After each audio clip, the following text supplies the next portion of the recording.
Estamos aqui no segundo bloco do Ciência e Fé, com o psicólogo e professor de teologia, José Eugênio. Junto comigo aqui, sou o Silvério Pérez, e você está ligado na TV Jet, o canal da Palavra.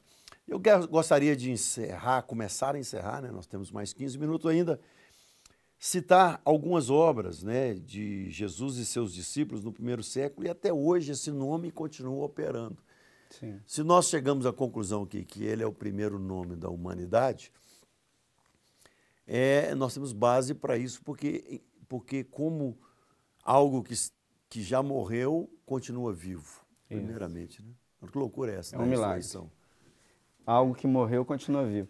Ele já tinha anunciado a ressurreição física. Né? Ele fala, eu sou a ressurreição e a vida. Está lá em João 8.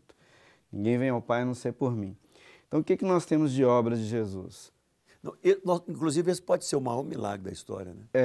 Para o cristianismo, é a doutrina principal. A doutrina principal é a ressurreição. Como Paulo fala, se Cristo não ressurgiu, somos os mais miseráveis dos homens. Então, a doutrina cristã principal ali, base, né, basilar, é a ressurreição.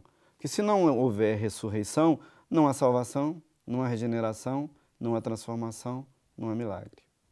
Então, a ressurreição, ela é base. Ela é base. E é fato, Jesus ressuscitou dos mortos. Josh McDowell escreveu um livro, né? Exatamente para falar isso, né? A ressurreição de Cristo. A segunda base é a transformação que essa ressurreição opera, isso. Que a gente vê a olho nu até hoje. O impacto do exemplo de uma pessoa, de um homem, transformando outro homem. Isso é um milagre assustador. É um milagre do cristianismo. Que aconteceu comigo e com você. Aconteceu há 2000 anos atrás e continua acontecendo hoje, 2015. Não, exatamente, que eu entrei num banheiro, eu era uma pessoa. Isso. E tive uma experiência com Cristo lá. E eu terminei meu banho e saí outra pessoa. E quantas pessoas nos ouvindo também não tiveram essa mesma experiência de transformação de vida? Manda o seu e-mail aí, contando a sua experiência, que a gente vai ler aqui. Isso, um impacto inteligente, né?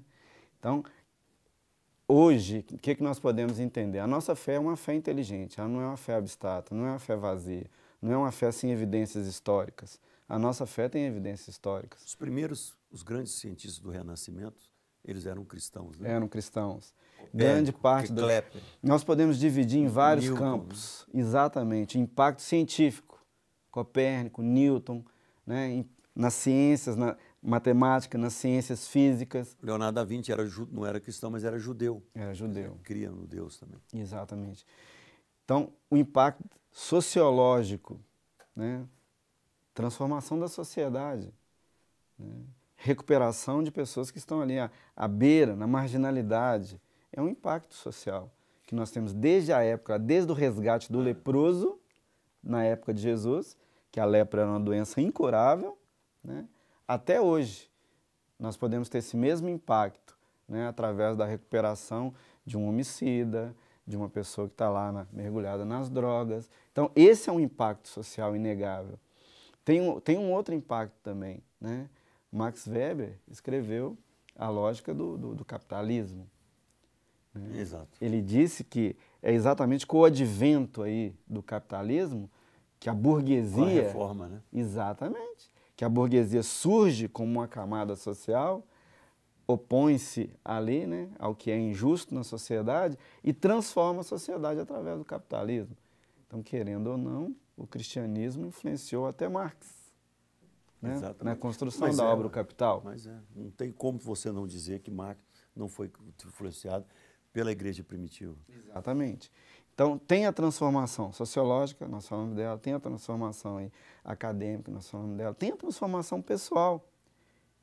Talvez, ao ler o Evangelho, alguns ficam ali, né, embasbacados com a perspectiva de Jesus, que ele fala, obras maiores farão. Como fazer obras maiores que Jesus? Que foi tão grande e que é tão grande. Né? A maior obra do cristianismo, eu acredito, é a transformação do indivíduo, é a transformação da pessoa. É aquele que mentia, não minta mais. Aquele que roubava, não roube mais. É aquele que era um pária na sociedade, hoje é um cidadão produtivo. Essa é uma transformação que aconteceu no Império Romano, aconteceu na Idade Média E acontece ainda hoje. Eu falei no outro programa aqui, o filósofo Antônio Fleu, que morreu há uns 2 anos atrás, ele, com 80 e poucos anos, ele converte ao cristianismo e ele é questionado pelos seus discípulos, que são agnósticos e ateus, como que você nos deixa agora esse legado, como é que vai ficar? Você escreveu 50 anos aí como um grande ateu, o nosso pai, o nosso grande mentor, e ele fala assim, olha, eu não consegui resolver os dilemas da vida, você me dá licença de eu crer em Deus? Eu creio, e ele foi ajudado pelo reverendo inglês lá, José Wright, se não me engano o nome. Ele até escreve, já li alguns livros dele. É não sei o que, o Wright. E ele fala, olha, sinto muito, não posso dizer nada, eu tive uma experiência com alguém que deu origem à vida. Isso. E essa experiência... Eu não consigo explicar essa vida sem ele. Essa experiência ela é fundante. Né? Essa experiência é fundante. Então, esse impacto de transformação vai além do Jesus histórico. Não é só uma figura histórica. Né? O milagre da ressurreição, nós podemos entender ele para hoje, sem levantar bandeiras de denominação batista, ou metodista, ou presbiteriana, ou católica. É o cristianismo. Cristo, o centralizador, né? O Filho de Deus, que veio para resgate da humanidade. Isso sem falar das curas, né? Sim. A gente viu ontem aqui uma pessoa que estava com todos os órgãos em falência múltipla dos órgãos. Ela orou e Jesus curou. Outras pessoas que vêm aqui, você assiste junto comigo. Verdade. Pessoas que são curadas. Mas também outras religiões curam, tal. Mas as curas milagrosas de ressurreição você não vê em outra. É, verdade. Como Jesus ressuscitou Lázaro, o filho da viúva em Naim. E eu conheci um pastor da Nigéria que ele teve 5 experiências de pessoas que ele orou e elas ressuscitaram. Pois é. Isso no começo dos anos 2000. Eu tenho essa experiência também dentro de casa. Eu não era cristão, minha mãe também não era cristã, ela frequentava somente a igreja, e ela teve um infarto. E nesse mesmo? infarto, foi isso que deu origem à minha conversão, né? Esse fato. Eu comecei a estar mais aberto para o Evangelho. E minha mãe falecendo, nós fizemos uma reza, uma oração, uma coisa que ainda não sabíamos direito o que era, e ela simplesmente voltou à vida. Então, é um impacto de transformação mesmo. Eu já fazendo psicologia, mas totalmente agnóstico, né? Não crendo em nada, né? Foi um primeiro momento, né? 3, 4 anos depois, vinha me converter. Na minha casa, né? Alcoolizado, durante uma festa. Ouvi uma voz que dizia Rua Pitt 304. E eu fui para essa Rua Pitt 304. O que era? Uma igreja evangélica que eu acreditava que nunca colocaria o pé. Né? A igreja Batista Cidade Nova, do pastor Eduardo, ainda existe até hoje. Fui membro lá há 25 anos, né? Estou aqui no Getsemane somente há 2 anos, mas é um impacto de transformação na minha vida. Um agnóstico, estudante de psicologia, bêbado na sua casa, que foi alcançado por Deus.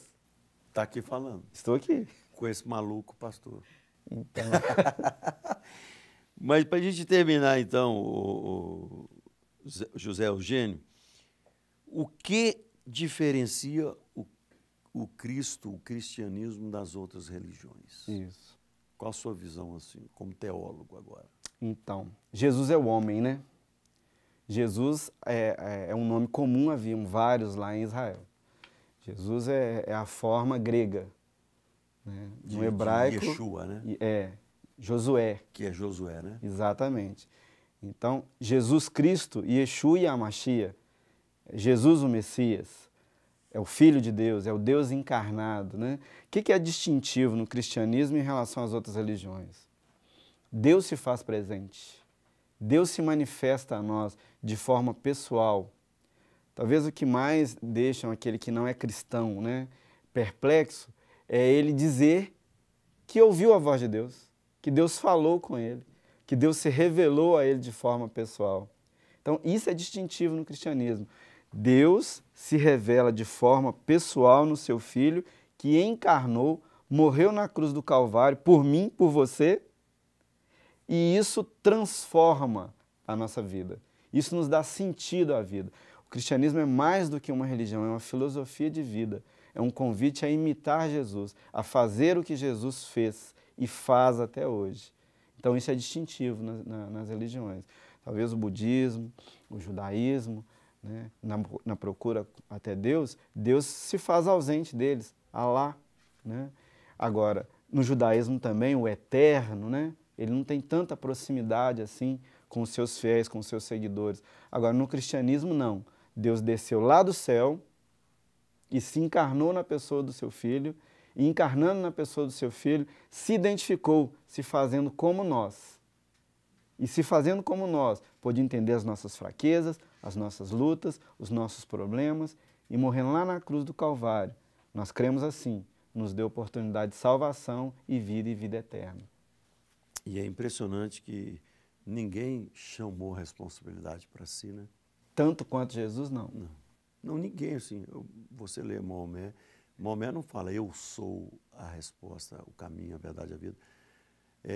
Vinde a mim os que estáis cansados e sobrecarregados, eu vos aliviarei. Quem chamou essa responsabilidade? Quem chamou essa responsabilidade? Evangelho de Mateus 11, 28. Essa responsabilidade Jesus tem para ele, porque ele nos chama para ser igual a ele. Então essa responsabilidade de estar ali à frente, ele nunca se furtou a ela. Mesmo no momento lá da crucificação, que eles foram pegá-lo para crucificá-lo, né? Quando Pedro arranca da espada e ele fala, mete a bainha na espada. Ele nunca se colocou atrás, ele sempre se colocou à frente, na vanguarda. E aí ele acrescenta, quem vive pela espada morre. Então o cristianismo é resistência, é luta, é contra a cultura? É, mas sem violência. É o impacto da nossa vida, mudando a vida do outro. É aquilo que nós queremos para nós, fazer ao outro. Então você acredita que quando o cristianismo vira cultura, ele se torna problemático? Um cristianismo híbrido. Ele entra num processo de perda de sentido primordial. Ele entra num processo de esvaziação, ou esvaziamento do que é o verdadeiro cristianismo. Então nós somos a contracultura. Nós somos Isso é muito bom. Então eu posso ser maluco assim, um pensador livre, cheio do Espírito Santo. Segundo o apóstolo Paulo, o cristianismo é loucura para os judeus. E é loucura para os judeus e escândalo para os gregos. Para os gregos, para os gentios. Para os gentios, né? Então, não é à toa que alguns cristãos... É escândalo para os judeus. Escândalo para os judeus e loucura para os gregos, que eram mais, que pensavam mais. Então, não é à toa que, às vezes, muito cristão ele é tido como fanático. Né? Por quê? Porque ele mergulha de cabeça no que ele acredita. Ele é fanático, mas não é dogmático. Não. É interessante. E nem alienado. Não é alienado. Você vê a fé, a gente respeita todas as religiões, não entra aqui no nosso debate ciência e fé, porque a partir do momento que você não respeita o outro, você não está praticando o cristianismo. Isso. Mas o que eu vi assim, nos países árabes, da opressão ali, eu fiquei muito impressionado com a mulher, como sofre a mulher. Como sofre a mulher. Na cultura, não do muçulmano, o muçulmano mais... Radical? Menos radical. Mas o muçulmano radical realmente é uma cultura assim, muito abafada, muito... quase que impossível de uma cultura libertária. E o cristianismo vem e arrebenta, Jesus arrebenta com todos esses paradigmas. E nos convida a pensar. E chama a mulher para o centro, Exatamente. O homem para o centro, e vamos comigo, eu abro o caminho, eu sou a vida, eu sou a ressurreição, eu sou o caminho, ninguém vem ao Pai senão por mim, vamos nessa e tudo vai terminar, eu vou entrar em Jerusalém e pela porta e vai começar o milênio e a coisa vai arrebentar tudo e eu serei o governador, o leão da tribo de Judá, de todos os povos, a história está contada, está finalizada. Isso, assim Tem mais cremos. alguma coisa? Assim cremos. Assim cremos. E John Stott fala que crer é pensar. Nossa, é bonito você ver a porta de Jerusalém, por onde ele vai entrar, aquela... Porta dourada. Todas aquelas promessas de Isaías 60, Isaías 61, Zacarias 14, 15, Exato. se cumprindo ali, aquela coisa maravilha, né? Ele passando por... Não tenho o que falar não, meu amigo. talvez mais importante, né, ou em igualdade de importância com a ressurreição é a volta. Porque ele prometeu voltar. Vamos deixar isso para outro programa? Ele prometeu voltar. Vamos deixar isso para outro programa? Aí voltaremos no próximo programa. Vamos fazer com você e com o teólogo Bentes também. Escatologia. Vamos fazer aqui nós três, uma de escatologia. Estão combinados? Excelente. Então aguardem aí para agosto uma de escatologia aqui comigo, José Eugênio, e com o Bentes. Todos nós somos professores de teologia, a gente pode esclarecer isso para você. Você está me cobrando isso e eu vou fazer esse programa. Tá certo? A gente encerra aqui. Então, o nosso psicólogo e pastor José Eugênio encerra com a oração para nós. Amém. Antes da oração, gostaria de agradecer a participação, pastor Silvério, a toda a equipe, a minha família, a minha esposa Keila, que vai estar me assistindo em casa. Beleza. Mateus na câmara, Miro, equipe Nayara abençoada. na produção. Equipe abençoada. A Nayara ali está assim, graças a Deus que eu não preciso usar uma burca. E o cristianismo nos ensina isso, não fazemos nada sozinho. Então, no momento da oração aqui, ore em casa também. Deus vai te alcançar. Deus vai abençoar você. Então, agora com o pastor José Eugênio, mas não é nem com o psicólogo, mas com o pastor. Amém. A gente encerrar. Ó Deus, muito obrigado, Senhor, por Amém, esse momento, Jesus. Senhor. Muito obrigado, ó Deus, por estar aqui, por poder entender corretamente a pessoa de Jesus Cristo, por saber, ó Deus, que o Senhor nos alcançou e tem nos alcançado e tem nos abençoado, Senhor. Amém, Nós te agradecemos por tudo isso. Te agradecemos por esse programa, te agradecemos, ó Deus, pela vida de tantas pessoas que o Senhor colocou no nosso caminho, pela parte técnica, pela vida do pastor Silvério Pérez.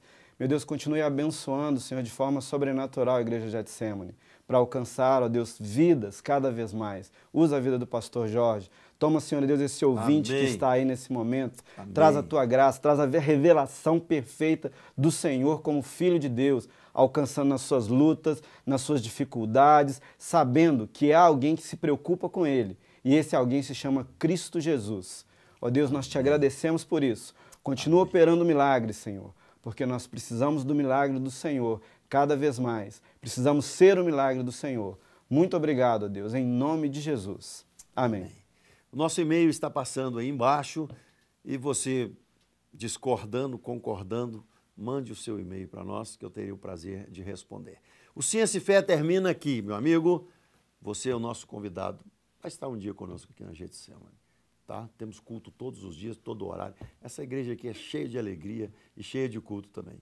Paz! O canal da Palavra termina aqui com Ciência e Fé. Amém. Fique para o próximo programa.